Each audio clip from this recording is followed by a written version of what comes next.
여러분은 요즘 자녀들의 전화를 얼마나 자주 받으십니까? 지난 주말 저는 병원 입원실에 누워 있었습니다. 갑작스러운 심장 발작으로 응급실에 실려온 지 사흘째였습니다. 창밖으로 내리는 비를 멍하니 바라보며 휴대폰만 붙들고 있었죠. 하지만 그 휴대폰은 울리지 않았습니다. 아버지가 위독하시대 병원에서 세 자녀 모두에게 연락을 했다는데 사흘이 지나도록 단 한 명도 병문안을 오지 않았습니다. 간호사가 안타까운 표정으로 물었습니다. 할아버지, 가족분들은 언제 오세요? 그때 마침 걸려온 큰아들의 전화. 가슴이 떨렸습니다. 하지만 들려온 말은 아버지 지금 출장 중이라 못 갈 것 같아요.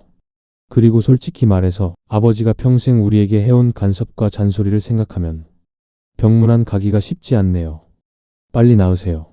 전화를 끊고 천장을 바라보며 저는 생각했습니다. 내가 뭘 그렇게 잘못했길래 60년 넘게 자식을 위해 살았는데 정작 내가 위독할 때는 곁에 없다니. 그 순간 느낀 외로움과 배신감은 심장 발작보다 더 아팠습니다. 병실 창가에 떨어지는 빗방울이 제 눈물과 섞여 흘러내렸습니다. 평생 자식을 위해 모든 것을 바쳤는데 결국 혼자 남겨진 것입니다. 이보다 더 가슴 아픈 일이 있을까요? 더 가슴 아픈 사실은 무엇인지 아십니까? 이런 비극적인 관계는 막을 수 있었다는 것입니다. 제가 진작에 오늘 여러분께 알려드릴 핵심 원칙을 알았더라면 아들과의 관계가 이렇게까지 망가지지 않았을 것입니다. 바로 지금 이 영상을 시청하고 계신 여러분께 간절히 말씀드립니다. 아직 늦지 않았습니다. 지금 이 순간 여러분의 자녀 관계가 어떤 상태인지와 상관없이 오늘 배우실 내용이 여러분의 가족 관계를 완전히 바꿔놓을 것입니다. 이 영상을 끝까지 보지 않으시면 여러분도 언젠가 제가 겪은 그 고통스러운 순간을 마주하게 될지도 모릅니다. 자녀와의 관계는 한번 무너지면 회복하기 어렵습니다. 하지만 지금 올바른 지식을 얻고 실천한다면 그 고통스러운 미래를 피할 수 있습니다. 좋아요와 구독은 무료입니다. 여러분의 작은 관심이 더 많은 지혜를 나눌 수 있는 힘이 됩니다. 이 영상을 끝까지 보신다면 자녀와의 관계에서 생기는 마음의 상처를 치유할 수 있는 놀라운 비밀을 알게 되실 겁니다. 잠시 제 이야기를 들어보시겠습니까?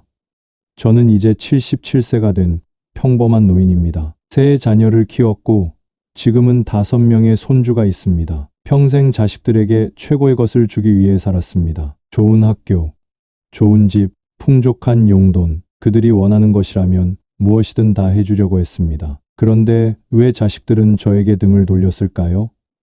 왜 그들은 제가 사랑으로 한 행동을 간섭이라고 부를까요? 오늘 이 시간 많은 부모님들의 가슴을 아프게 하는 이 질문에 대한 답을 함께 찾아보려 합니다. 이 영상을 지금 보지 않으시면 여러분은 평생 후회할 수도 있는 치명적인 부모의 실수를 계속 저지를 위험이 있습니다. 그 실수는 자녀와의 관계를 영원히 손상시킬 수 있습니다. 지금 당장 이 영상을 통해 그 실수가 무엇인지 알아보세요. 오늘 이 시간 우리 인생에서 가장 중요하지만 가장 어려운 문제를 함께 나누고자 합니다. 바로 부모와 자녀의 관계입니다. 특히 자녀가 성인이 된 후 우리는 어떤 관계를 맺어야 하는지에 대해 깊이 생각해 보려 합니다. 여러분, 앞으로 나올 내용이 모두가 가진 깊은 상처와 오해를 건드릴 수도 있습니다. 하지만 이 불편함을 견뎌내지 않으시면 여러분은 자녀와의 관계에서 계속해서 같은 실수를 반복하게 될 것입니다. 그리고 그 대가는 너무나 큽니다. 자녀와의 영원한 단절.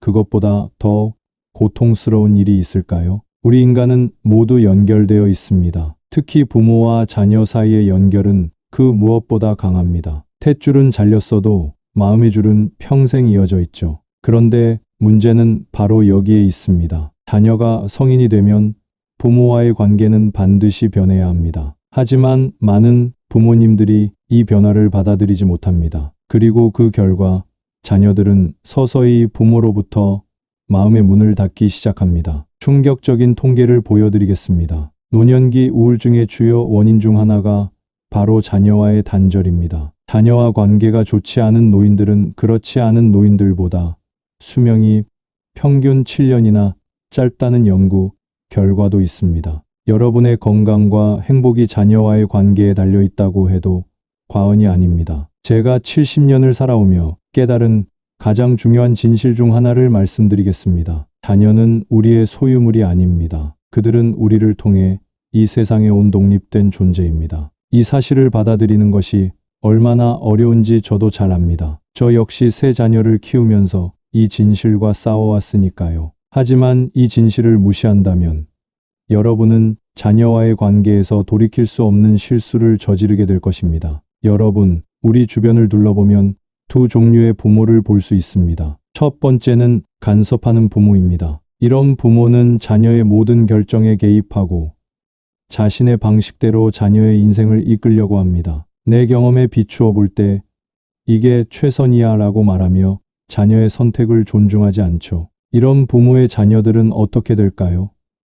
그들은 서서히 부모로부터 멀어지고 결국에는 완전히 관계를 단절하기도 합니다. 두 번째는 돕는 부모입니다. 이런 부모는 자녀가 스스로 성장하도록 돕습니다. 자신의 경험과 지혜를 공유하지만 최종 결정은 자녀에게 맡깁니다. 이런 부모의 자녀들은 어떻게 될까요?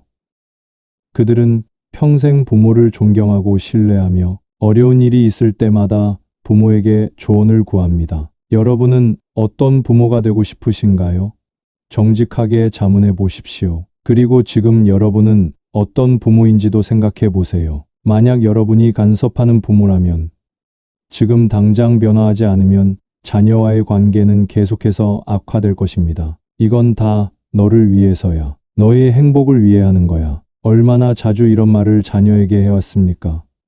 그리고 그 말이 정말 진실이었나요? 불편한 진실을 말씀드리겠습니다. 때로는 우리가 사랑이라는 이름으로 자녀의 성장을 방해하고 있을 수 있습니다. 그리고 그 대가는 자녀와의 관계, 단절이라는 고통스러운 결과로 돌아옵니다. 제 친구 박 씨의 이야기를 들려드리겠습니다. 그는 아들이 의대에 가길 간절히 바랐습니다. 의사가 되면 평생 먹고 살 걱정이 없을 테니까. 하지만 아들은 음악을 하고 싶어 했죠. 박 씨는 10년 동안 아들을 설득했고 결국 아들은 의대에 갔습니다. 그런데 의사가 된 후에도 그 아들은 행복하지 않았습니다. 우울증에 시달렸고 결국 40대 중반에 모든 것을 포기하고 음악의 길을 다시 찾아 나섰습니다. 그는 아버지에게 이렇게 말했다고 합니다. 아버지, 당신은 내게 안정된 미래를 주셨지만 내 영혼을 죽였어요. 이제 더 이상 아버지와 대화하고 싶지 않습니다. 이 말을 들은 후 박 씨는 심한 우울증에 빠졌고 3년 후 홀로 세상을 떠났습니다. 그의 마지막 유언은 아들아, 미안하다였습니다. 여러분, 이 끔찍한 비극을 피하고 싶지 않으십니까? 지금 이 순간 여러분의 선택이 여러분과 자녀의 미래를 결정합니다. 자녀가 진정으로 독립적인 성인으로 성장하기 위해 부모인 우리가 반드시 알아야 할 4가지 원칙이 있습니다. 이 원칙들을 무시한다면 여러분은 자녀와의 관계에서 돌이킬 수 없는 실수를 저지를 위험이 있습니다. 첫째, 자녀의 선택을 존중하라. 자녀의 선택이 우리의 기대나 가치관과 다를 수 있습니다. 하지만 그것은 그들의 인생입니다. 그들에게는 자신만의 길을 선택할 권리가 있습니다. 저의 경우 막내딸이 안정된 은행원 직업을 포기하고 세계여행을 떠나겠다고 했을 때 처음에는 이해할 수 없었습니다. 그 좋은 직장을 왜 포기하니? 라고 물었죠. 하지만 딸의 눈빛에서 진정한 열정을 보았고 결국 그녀의 선택을 존중하기로 했습니다. 3년간의 세계여행 후 그녀는 더 단단하고 지혜로운 사람으로 돌아왔습니다. 그리고 지금은 자신만의 작은 여행사를 운영하며 행복하게 살고 있습니다. 만약 제가 끝까지 그녀의 선택을 반대했다면 오늘날 그녀의 행복은 없었을 것입니다. 그리고 아마도 저와의 관계도 완전히 단절되었을지 모릅니다. 둘째, 자녀가 실패해도 괜찮다는 것을 보여주라. 실패는 성장의 필수 요소입니다. 자녀가 실패했을 때 비난하거나 내가 그럴 줄 알았다고 말하지 마십시오. 대신 괜찮아, 다시 시작하면 돼 라고 말해주세요. 제 큰아들은 사업에 실패해 모든 것을 잃었습니다. 그때 제가 그를 비난했다면 어땠을까요? 아마도 그는 다시는 도전하지 않았을 것이며 저와의 관계도 돌이킬 수 없이 망가졌을 것입니다. 하지만 저는 실패는 끝이 아니라 새로운 시작이다 라고 말해주었습니다. 오늘날 그는 더 단단한 사업가로 성장해 안정된 회사를 운영하고 있으며 매주 저를 찾아와 함께 시간을 보냅니다. 이제 헬리콥터 부모의 문제에 대해 더 자세히 알아보겠습니다. 혹시 나도 헬리콥터 부모일까? 몇 가지 체크리스트를 통해 스스로 점검해 보세요. 첫째, 성인이 된 자녀의 일정이나 약속을 여전히 체크하고 계신가요? 둘째, 자녀가 문제에 부딪혔을 때 즉시 해결책을 제시하거나 직접 해결해 주시나요? 셋째, 자녀의 취업, 결혼, 주거 등 인생의 중요한 결정에 적극적으로 개입하시나요? 넷째, 자녀가 실패하는 것을 보는 것이 너무 힘들어 미리 개입하시나요? 다섯째, 자녀가 여러분의 조언을 따르지 않을 때 섭섭함이나 분노를 느끼시나요? 이 중 세 가지 이상의 이해라고 답하셨다면 여러분은 헬리콥터 부모일 가능성이 높습니다. 그리고 이것은 여러분과 자녀 모두에게 심각한 문제를 일으킬 수 있습니다. 제 이웃 김 할머니의 이야기를 들려드리겠습니다. 김 할머니는 50대 딸의 삶에 끊임없이 개입했습니다. 딸이 이혼했을 때는 직접 나서서 새로운 남자를 소개시켜 주려 했고, 딸의 자녀 교육 방식에도 매일 이러쿵저러쿵 말을 했습니다. 심지어 딸의 재정 문제까지 간섭했죠. 결과는 어땠을까요? 딸은 결국 어머니와의 접촉을 최소화하기 시작했습니다. 전화도 점점 뜸해졌고 방문도 줄었습니다. 지금 김 할머니는 딸 가족과 1년에 한두 번 정도만 만나고 있습니다. 명절에 잠깐 얼굴 보는 정도죠. 왜 우리 딸은 이렇게 나를 냉대할까?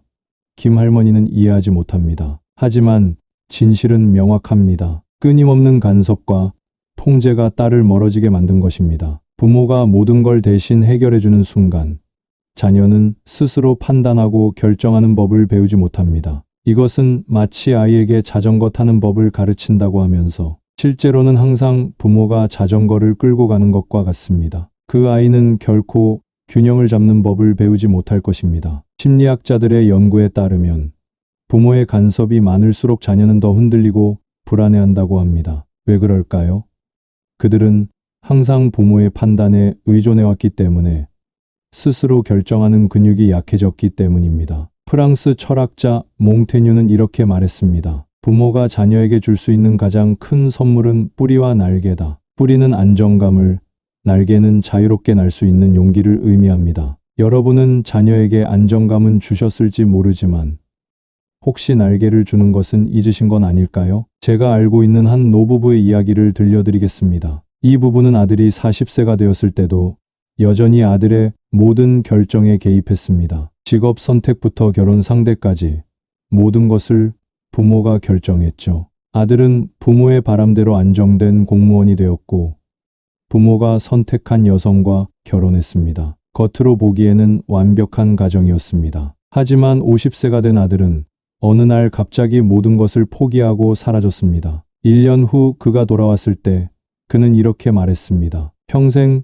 부모님이 원하는 대로 살았습니다. 하지만 그것은 제 인생이 아니었습니다. 이제는 진짜 제 인생을 살고 싶습니다. 그 후 그는 직장을 그만두고 아내와도 이혼했습니다. 그리고 평생의 꿈이었던 목공예를 배우기 시작했습니다. 지금 그는 작은 목공소를 운영하며 비록 예전보다 수입은 적지만 훨씬 행복한 삶을 살고 있습니다. 이 이야기가 우리에게 주는 교훈은 무엇일까요? 부모의 과도한 간섭과 통제는 결국 자녀의 삶을 망칠 수 있다는 것입니다. 그들이 스스로 선택하고 실패하고 배울 기회를 빼앗지 마세요. 그것이야말로 진정한 사랑입니다. 충격적인 진실을 말씀드리겠습니다. 부모는 자녀를 키우는 사람이지 자녀를 위해 모든 것을 희생해야 하는 존재가 아닙니다. 여러분의 무한한 희생은 사랑이 아니라 자녀에게 짐이 될 뿐입니다. 제 친구 한 분은 평생을 자녀를 위해 살았습니다. 자신의 꿈, 취미, 인간관계를 모두 포기하며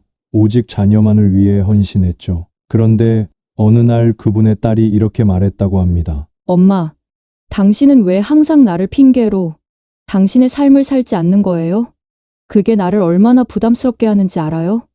이 말을 들었을 때 그분이 얼마나 충격을 받았는지 상상이 되십니까? 평생 자녀를 위해 희생했는데 그것이 오히려 자녀에게 부담이 된다니요. 하지만 이것이 진실입니다. 부모가 자신의 삶을 충실히 살 때 자녀도 자신만의 길을 당당히 걷고 싶어집니다. 부모의 행복한 모습은 자녀에게 너도 내 삶을 사랑하며 살아도 괜찮아라는 메시지를 전달합니다. 여러분, 자녀를 진정으로 사랑한다면 먼저 자신을 사랑하세요. 저는 은퇴 후 처음으로 제 자신을 위한 시간을 가졌습니다. 평생 미뤄두었던 악기 연주를 배우기 시작했고 친구들과 등산 모임도 만들었습니다. 처음에는 이렇게 나 자신을 위해 시간을 쓰는 것이 이기적인 것 같아 죄책감이 들었습니다. 하지만 놀랍게도 제가 행복해지자 자녀들과의 관계도 더 좋아졌습니다. 이제 자녀들은 제게 아버지, 요즘 어떤 새로운 취미를 시작하셨어요? 라고 물어봅니다. 그리고 제가 새로운 것을 배우고 즐기는 모습을 보며 자랑스러워합니다. 제가 저 자신의 삶을 살기 시작하자 자녀들도 더 이상 저를 책임져야 할 부담으로 느끼지 않게 된 것입니다. 많은 노부모들이 이런 말을 합니다. 나는 자식 잘 되는 것만 보면 된다. 하지만 이런 생각이 얼마나 위험한지 아십니까? 자녀의 행복에만 의존하는 순간 여러분은 자신의 행복을 통제할 수 없는 외부 요인에 맡기는 것입니다. 그리고 그것은 여러분과 자녀 모두에게 엄청난 부담을 줍니다. 지금 이 순간부터 자신만의 인생 목표를 세우세요. 자녀가 아닌 여러분 자신을 위한 버킷리스트를 만들어 보세요. 그리고 하나씩 실천해 나가세요. 여러분이 행복해질수록 자녀와의 관계도 더 건강해질 것입니다. 한 연구에 따르면 은퇴 후 새로운 취미나 목표를 가진 노인들은 그렇지 않은 노인들보다 우울증에 걸릴 확률이 70%나 낮다고 합니다. 그리고 더 중요한 것은 이런 노인들의 자녀들은 부모와의 관계에 더 만족한다는 점입니다. 여러분, 자녀를 사랑한다면 먼저 자신을 사랑하세요. 그것이 바로 자녀에게 줄 수 있는 가장 큰 선물입니다. 의사가 되어야 해. 대기업에 취직해야 해. 좋은 집에 살아야 해. 이런 말들이 얼마나 자녀에게 부담을 주는지 아시나요? 부모가 원하는 삶을 강요할수록 자녀는 두 가지 중 하나를 선택합니다. 반발하거나 아니면 본인의 진짜 꿈을 포기하고 부모의 꿈을 대신 살아주는 것이죠. 둘 다 행복한 결말이 아닙니다. 진정한 부모의 역할은 자녀가 스스로 선택할 수 있도록 믿고 기다려주는 것입니다. 실패해도 괜찮다고, 언제든 다시 시작할 수 있다고 안심시켜주는 것이죠. 제 이웃의 아들은 부모님이 원하는 대로 의대에 갔지만 3년 만에 자퇴하고 요리사의 길을 선택했습니다. 처음에 부모님은 크게 실망했지만 결국 아들의 선택을 존중해 주기로 했습니다. 오늘날 그는 성공한 셰프가 되어 자신의 레스토랑을 운영하고 있습니다. 그리고 항상 말합니다. 부모님이 결국 저를 믿어주셨기에 여기까지 올 수 있었어요. 반면 저희 학창시절 친구 한 명은 부모님의 기대에 따라 법조인의 길을 걸었습니다. 외적으로는 성공했지만 내적으로는 항상 공허함을 느꼈습니다. 그는 60세에 갑자기 모든 것을 포기하고 평생 꿈꿔왔던 목수의 길을 선택했습니다. 하지만 이미 너무 늦어버린 인생이었죠. 그는 종종 이렇게 말합니다. 내 인생의 가장 큰 후회는 20대에 내 꿈을 따르지 않은 것이다. 우리는 자녀에게 우리의 꿈을 강요하고 있는 것은 아닌지 정직하게 자문해 봐야 합니다. 자녀에게 의대에 가라고 하는 이유가 정말 자녀의 행복을 위해서인가요? 아니면 우리의 자존심과 체면을 위해서인가요? 여러분의 자녀에게 물어보세요. 내가 진정으로 원하는 것은 무엇이니? 그리고 그 대답을 진심으로 존중해 주세요. 설령 그것이 여러분의 기대와 다르더라도 말입니다. 자녀의 인생은 여러분의 인생이 아닙니다. 그들에게는 자신만의 길을, 자신만의 방식으로 걸어갈 권리가 있습니다. 그리고 그것을 인정하는 것이야말로 진정한 부모의 사랑입니다. 반드시 알아두셔야 할 것이 있습니다. 그건 바로 부모가 돈줄이 되어선 안 된다는 것입니다. 경제적 지원. 얼마나 많은 부모가 이것을 사랑의 표현이라고 생각하시나요? 하지만 과도한 경제적 지원은 자녀를 망칠 수도 있습니다. 자녀가 힘들 때마다 돈으로 해결해주면 결국 그들은 독립적인 삶을 살아가지 못하게 됩니다. 심리학자들은 이를 금수저 증후군이라고 부릅니다. 항상 경제적으로 의존하게 되면 자신의 능력에 대한 자신감을 잃게 되는 것이죠. 부모가 끝없이 지원하면 자녀는 자신이 감당해야 할 실패의 무게를 부모에게 떠넘기게 됩니다. 어차피 망해도 부모님이 도와주실 거니까 라는 안일한 생각을 하게 되는 것이죠. 제 친구 중 한 명은 60대 중반인데도 여전히 40대 아들에게 매달 생활비를 보내고 있습니다. 아들은 직장을 다니지만 항상 돈이 부족하다며 부모에게 손을 벌립니다. 제 친구는 어느 날 이렇게 말했습니다. 내가 아들을 너무 오래 도와준 것 같아. 이제 와서 끊을 수도 없고 내 노후 자금이 점점 줄어들고 있는데 어떻게 해야 할지 모르겠어. 이것이 바로 경제적 의존의 함정입니다. 한번 시작하면 끊기 어렵고 결국 부모와 자녀 모두 불행해집니다. 자녀를 진짜 성공하게 만드는 방법은 스스로 돈을 벌고 책임지는 법을 배우게 하는 것입니다. 물고기를 주는 것이 아니라 물고기 잡는 법을 가르쳐야 합니다. 저는 손주들에게 용돈을 그냥 주는 대신 집안일을 도와주면 그에 맞는 보상을 주는 방식을 택했습니다. 그들은 이를 통해 돈의 가치와 일의 소중함을 배웠습니다. 지금 큰 손주는 대학생이 되었는데 아르바이트를 하며 스스로 용돈을 벌고 있습니다. 그리고 자랑스럽게 말합니다. 할아버지, 제가 번 돈으로 할아버지께 식사 대접할게요. 이렇게 자녀가 경제적으로 독립할 수 있도록 도와주는 것이 진정한 사랑입니다. 단기적으로는 어려울 수 있지만 장기적으로는 그들의 인생을 구하는 일입니다. 마지막으로 들려드릴 내용은 정말 중요한 내용입니다. 바로 부모가 손을 놓아야 자녀가 난다는 것입니다. 자녀가 성인이 되었다면 이제는 부모가 한 걸음 물러나야 할 때입니다. 부모가 끝까지 간섭하면 자녀는 스스로 인생을 책임질 기회를 얻지 못합니다. 어느 노인은 이렇게 말했습니다. 자녀 교육에서 가장 어려운 일은 자녀를 놓아주는 것이다. 정말 그렇습니다. 놓아주는 것은 포기하는 것이 아니라 더 높이 날 수 있도록 하늘을 열어주는 것입니다. 부모가 먼저 행복해지는 것이야말로 자녀를 진정으로 사랑하는 길입니다. 나는 내 인생을 즐길 테니 너도 내 인생을 살아가길 바란다 라고 진심으로 말할 수 있어야 합니다. 제 삶을 돌아보면 자녀들이 독립한 후 처음에는 큰 공허함을 느꼈습니다.